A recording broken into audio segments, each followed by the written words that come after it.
Does anyone really know when death approaches? Marvin Gaye, just hours before his father would pull the trigger on April 1st, 1984, was in a Los Angeles studio singing for the last time, and there was such deep pain and longing in his voice that listeners felt their skin crawl with chills.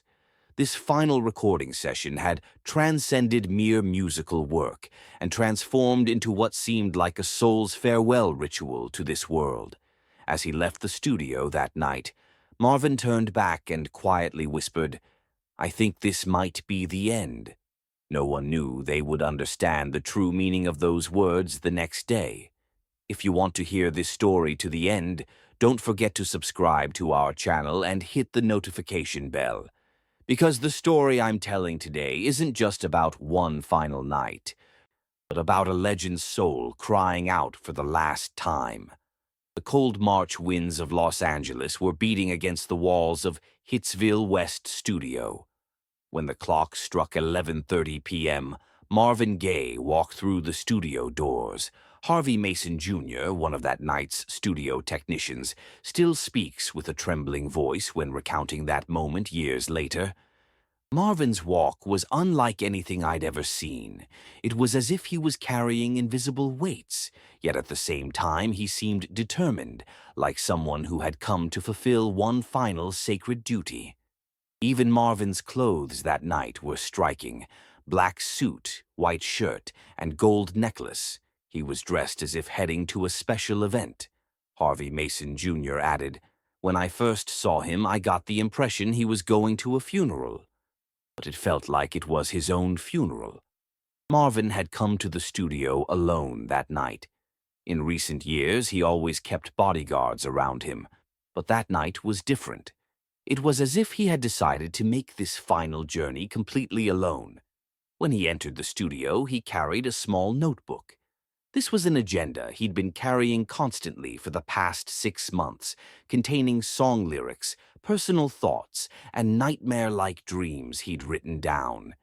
Harvey Mason recalled, "He never showed that notebook to anyone, as if it contained state secrets."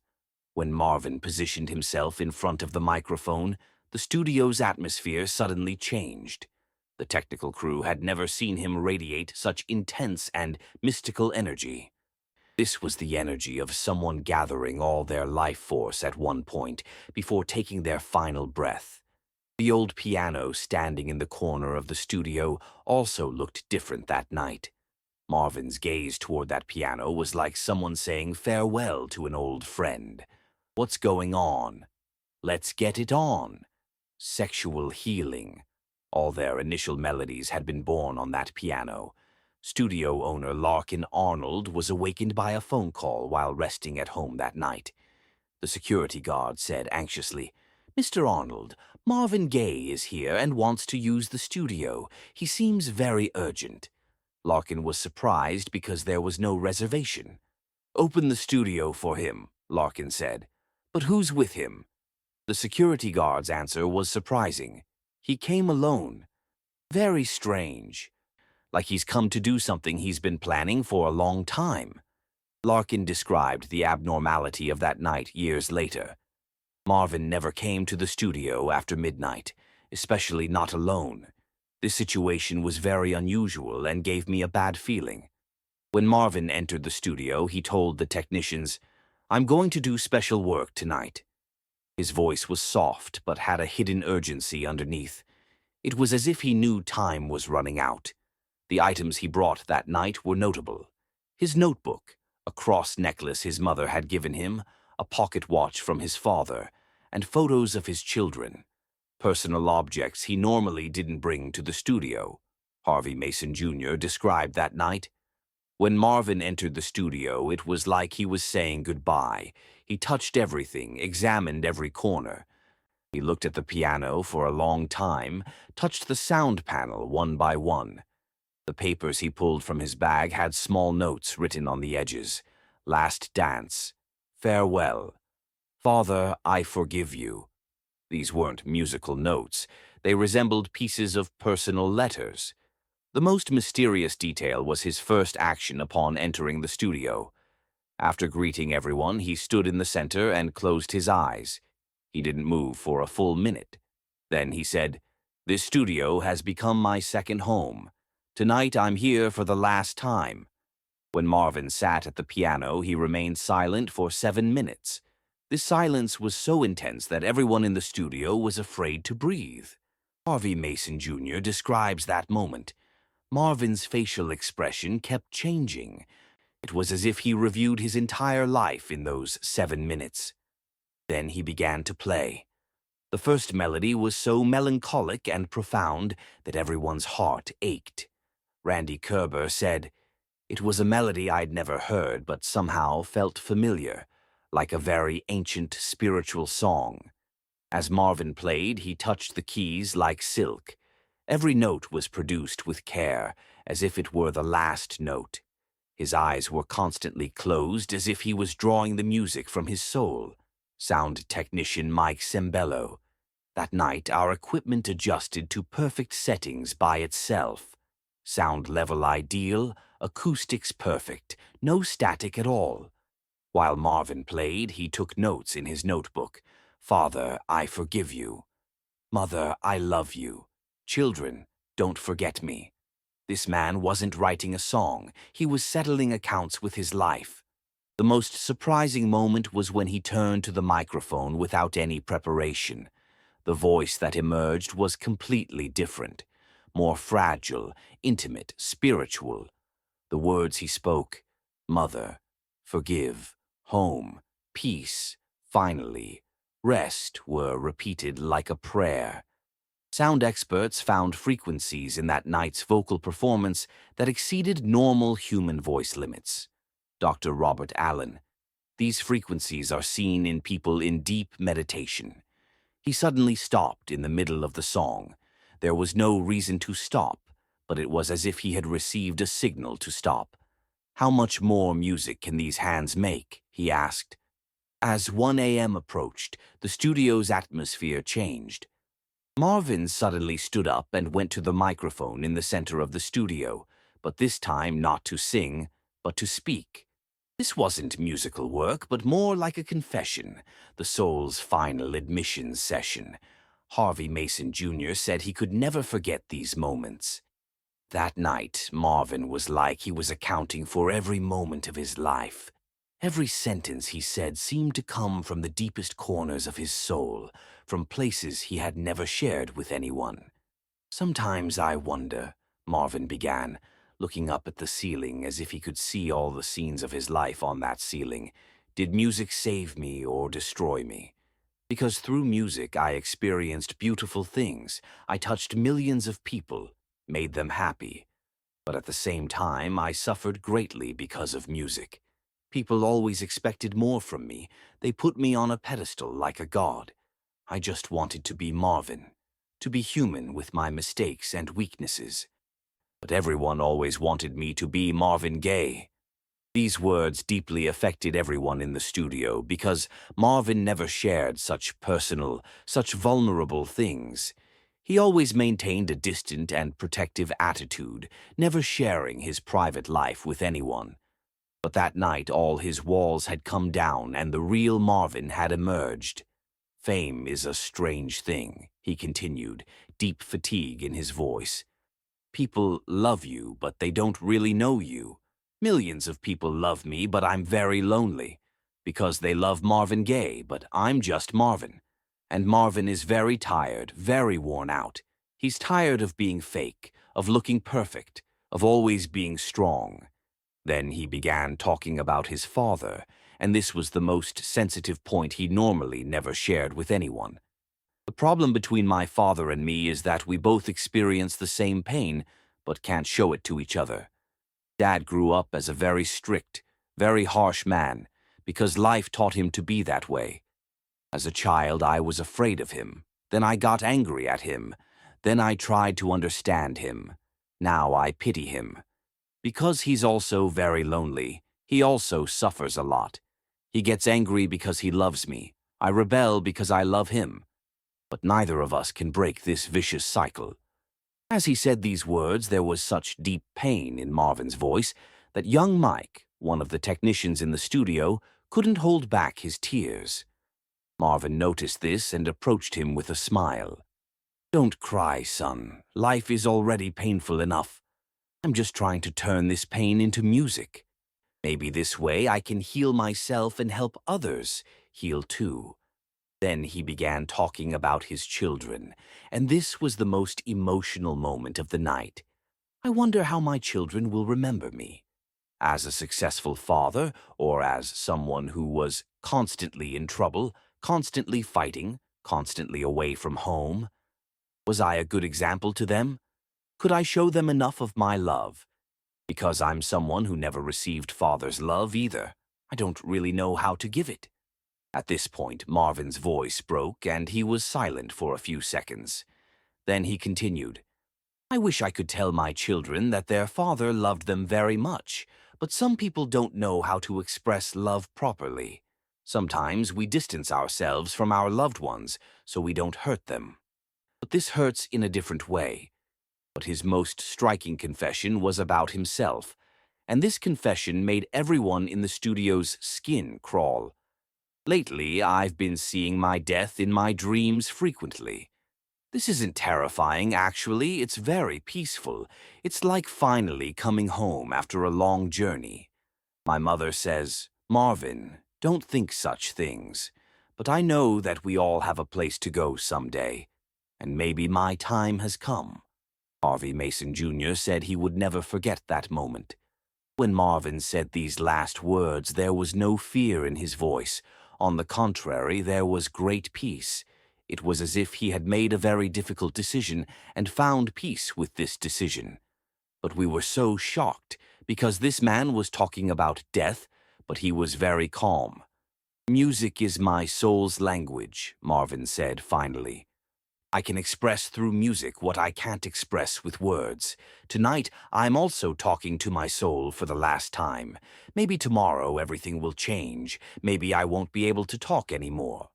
But tonight, for one last time, I'm together with myself and music." Around 2:30, Marvin returned to the microphone. This time was different. It was as if his soul had found peace after making all his confessions. The melody he began playing was more hopeful than the first, but also more farewell-like. During this final performance, an incredible energy formed in the studio. Everyone felt they were witnessing something extraordinary. Marvin's voice reached a depth it had never achieved before. It was as if he was completely entrusting his soul to music. During the recording, Marvin suddenly stopped and said, "This recording will be special. Please don't let anyone touch this recording. Someday, maybe in the distant future, people will listen to this recording and understand a man's final breath." These words shocked everyone in the studio because Marvin seemed to be talking about death. Harvey Mason Jr. said, "At that moment, we all thought the same thing. Marvin knows something and isn't telling us." When Marvin finished the recording, he kissed the microphone.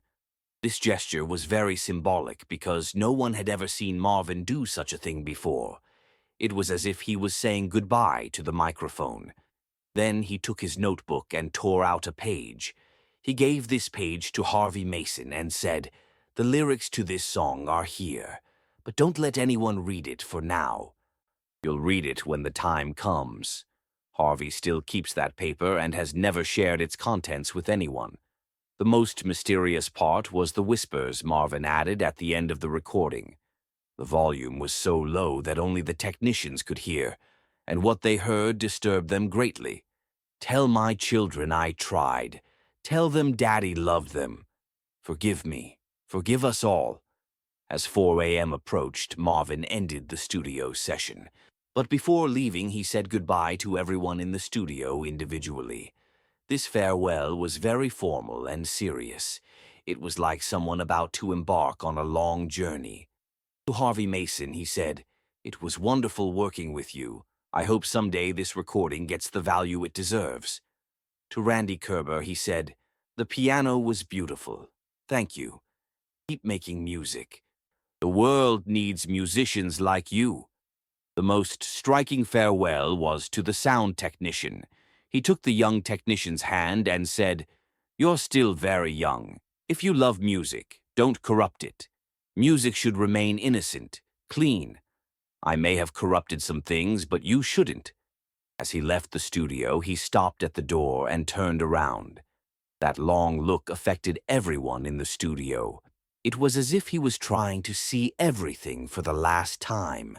He looked one by one at the piano, the microphone, the sound panel, the posters on the walls.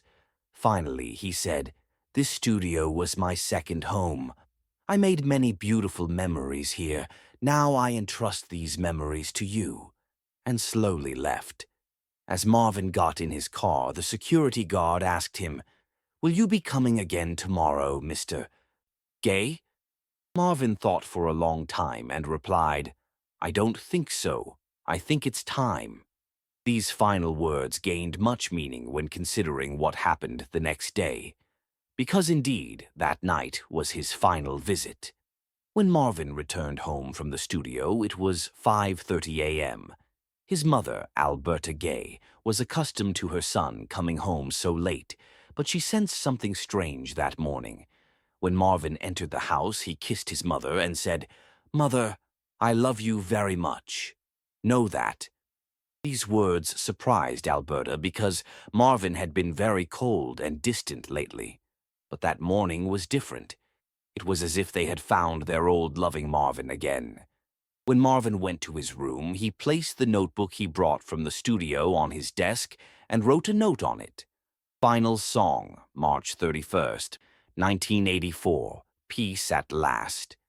This note was found after his death, and the family was very surprised. In the morning hours when Marvin tried to sleep, his father, Marvin Gaye Sr., was also in the house. The tension between the two men had reached its peak in recent days. His father was very disturbed by Marvin's going out at night and being constantly paranoid. Around 12:30 p.m., a small argument began between father and son. This argument had started as an ordinary family dispute, but escalated very quickly. Marvin's mother, Alberta, described the events. Marvin told his father, "It's time to bring peace to this house." These words seemed very strange to me, because Marvin never spoke like that. When the argument intensified, Marvin Gaye Sr. went to his room and got his gun. This action caused everyone in the family to freeze. Alberta began screaming. Marvin's brother Frankie tried to calm the situation, but the most surprising thing was Marvin's reaction. He didn't panic, didn't try to run. Instead, he calmly walked toward his father and said, "Father, if this is the end, forgive me. I forgive you too." These words were the last straw for his father. When he pulled the trigger, there was no fear on Marvin's face, but peace. It was as if the moment he had been waiting for had finally come. After Marvin Gaye's death, the studio recordings from that final night became a great mystery. The original copies of the recordings were kept in a special vault by Larkin Arnold and never shared with anyone. This decision was for both legal and emotional reasons. Harvey Mason Jr. said in interviews years later, "Listening to those recordings is very difficult. Because you hear death in Marvin's voice, this is musically fascinating but humanly very painful." The most striking element in the recordings was the improvised vocals Marvin added at the end of the song. These vocals didn't conform to any musical format and seemed to come from the depths of his soul. Sound technicians described this part as raw soul. When Marvin's family was informed about the recordings, his mother Alberta didn't want to listen. "I can't bear to hear my son's final voice," she said. But his brother Frankie wanted to listen and couldn't speak for days after hearing the recordings. According to Frankie's account, there was a melody in the recordings unlike any known Marvin Gaye song. This melody resembled a very old spiritual, but also contained very modern emotions. It was as if Marvin was building a bridge between past and future, he described. The most mysterious detail was the unclear sounds heard at the end of the recordings. It was never determined whether these sounds belonged to Marvin or someone else. Sound analysis experts said these sounds appeared to come from another dimension. The song lyrics Marvin wrote that night remained missing for a long time after his death, creating a great mystery in the music world. The piece of paper Harvey Mason Jr. kept was the only clue to understanding Marvin's state of mind that night. But Harvey remained very hesitant about reading those lyrics for years because Marvin had said, "You'll read them when the time comes," and no one knew what those words meant. In 2010, Harvey finally found the courage to read that paper. He still doesn't share what he read completely, but when speaking of the general outlines, everyone can see his eyes filling with tears. In those lyrics, Marvin wasn't just writing that he forgave his father, he was also writing that he forgave the whole world, all of humanity. He wrote how much he loved his family, how beautiful life was, but that it was time to rest. But the most striking part was that he wasn't talking about death, but about rebirth, about spiritual awakening. The line, "Mother, I'm coming home, the long journey is ending," was particularly notable because this sentence addressed both his mother and, in a spiritual sense, universal motherhood, the theme of returning to origins. Marvin's spiritual beliefs and Christian background showed themselves very clearly in that final song. Another striking line was, "The music never dies, it just changes form, like the soul that never truly dies." This line showed Marvin's deep faith in the immortality of music and the soul, and was a sign that he saw death not as an end, but as a transformation. The most emotional part was the section where he directly addressed his children. "To my precious children, remember me not as the broken man I became, but as the love I always carried for you. My voice may be silenced, but my love will sing forever in your hearts." But the mystery that was never fully solved was the song's real name. Marvin hadn't written any specific title on that paper. Only at the top he had written, "Final Song for All the Souls." This title showed that the song was written not just for himself, but for all suffering people.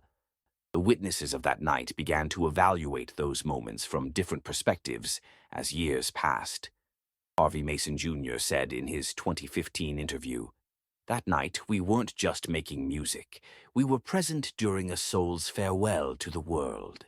This experience completely changed me." Randy Kerber described that night as a musical spiritualism session. Marvin wasn't behaving like a normal person that night. He was like a medium, a channel for music coming from other dimensions. Sound technician Mike Sembello said he could never forget the technical details of that night. "Normally, during recordings, we do lots of technical corrections, but we didn't touch Marvin's performance that night, because it was too perfect and too sacred to touch." Studio security guard James Patterson remembered that night as very unusual. "I've been working in this business for 30 years. Marvin came completely alone that night, and when leaving, he looked back at the studio for a long time. It was as if he knew he'd never see it again." The most striking testimony came from cleaning lady Maria Santos. "The next morning, while cleaning, I felt strange energy around the chair where Marvin sat. I kept feeling like crying, but also felt very peaceful." Today, Marvin Gaye's recordings from that final night still haven't seen the light of day, and this continues to be a constantly debated topic in the music world. Larkin Arnold sees these recordings as Marvin's most personal legacy and states he won't release them without the family's complete approval. Barry Gordy said in his 2019 interview, "What I heard about Marvin's final recordings deeply shook me. These recordings aren't just music, they're documents of the human soul. They need to be shared at the right time, but that time hasn't come yet." Marvin's son, Marvin III, is undecided about listening to his father's final recordings. "On one hand, I want to hear my father's final message, but on the other hand, I know it will be very painful." Music historians think these recordings are invaluable academically. Dr. Susan Fast, music history expert, comments, Marvin's final recordings could be unique documents for understanding an artist's relationship with death. The legal situation is also complex. The recording copyrights belong to different people, and everyone's approval is needed. But the biggest obstacle is emotional reasons, the family not wanting his final private moments to be used commercially. Marvin's final night proved that music isn't just entertainment or art, but also the soul's deepest means of expression. What happened in the studio that night showed how deep, how spiritual an artist's relationship with music could be. Music therapists see Marvin's final performance as the highest example of musical therapy. Dr. Oliver Sacks. Music can comfort the soul during the dying process and facilitate the transition. Marvin's experience showed that music can be healing not just for listeners, but also for the creator. While singing that final song, he transformed years of accumulated pain into music and perhaps found peace with his farewell. The spiritual dimension of soul music showed itself that night. This music genre proved that it's not just rhythm, but the expression of emotions in the soul's depths. That final night, Marvin Gaye didn't just record a song. He entrusted his soul's deepest secrets, most intimate emotions to music, thus creating his own immortality. That night's lesson is this: music is stronger than death, more lasting than love, more healing than pain. Marvin's voice may have been silenced, but the music he created that night will echo in eternity. Those final moments in the studio will remain as one of music history's most sacred moments. Because that night wasn't just an artist's farewell, but music's meeting with eternity. Marvin's soul is now at peace, his pain ended. But his music, that night's spiritual legacy, will last forever and inspire generations. This story tells every musician, music isn't just notes. It's the soul's language, the heart's cry, love's melody. True music can transcend even death and reach eternity.